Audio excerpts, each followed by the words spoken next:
көчөтүү алсыроо албетте жагымсыз. Мындай жагдайга кабылбоо үчүн адамдар ар дайым өзүнө жана жакындарына кам көрүүсү зарыл. Биз алгач оорунун пайда болуу себептерине токтололу.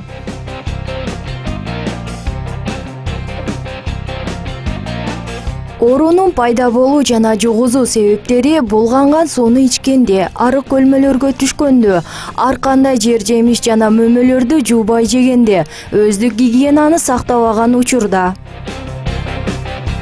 Ал эми дартка чалдыккан адам бир топко өзүнө келе албай иммунитети түшөт. Баягы дене табын көтөртүп, чыйрыктырып, анан кийин көңүл айнып кускусу келип, ичинин бураганы пайда болот да. Бураганда да башка ич өткөктөрдөн айырмаланып, мунуку өтө катуу буурайт дагы. Анан кийин ичинин өтүшү болот. Анан кийин заңдоосу дагы башкача болуп, суюк болуп, же ириң аралашат, же кан аралашып кетет да. Ошол убактарда эми үйдө болгондон кийин мүмкүн болушунча дарыгерлерге кайрылушу зарыл да. Оорунун козгогучу сырткы чөйрөнүн ар кандай шартына өтө туруктуу. Айрыкча сүт, май, быштак, кам-каймак, жашылчадан даярдалган тамак азыктарында бир нече күнгө чейин сакталат. Жылуу жерде өзгөчө жай күндөрүндө мындай азыктарда дартты козгоочу таякчалар жакшы көбөйөт. Козгогучтар оорулуунун заңы менен булганган сууда жер кыртышында 3 айдан 5 айга чейин, ыплас таштоочу чуңкурларда, көлмөлөрдө 50 күнчө сакталат.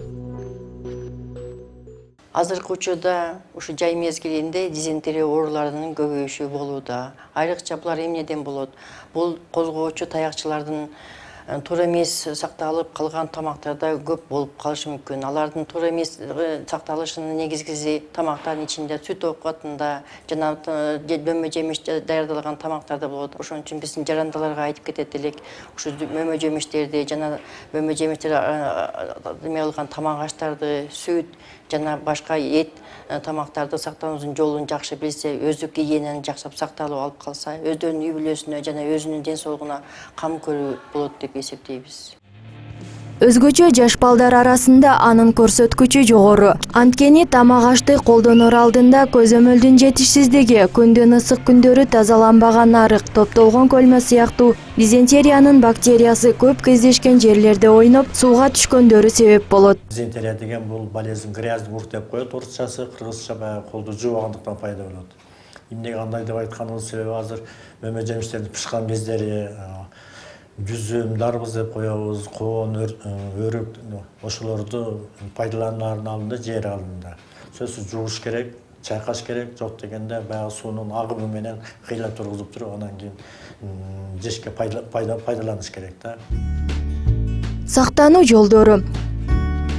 Оорулуу колдонгон буюмдарды өз убагында тазалоо, жугушсуздандыруу ишин жүргүзүү, коомдук ашканаларда, балдар бакчасында, соода түйүндөрүндө тамак даярдоонун технологиялык эрежесин туура сакталышы, жашылча жемишти ысык суу менен жууп колдонуу, сүттөн даярдалган азыкты жана арык суусун кайнатып ичүү болуп саналат.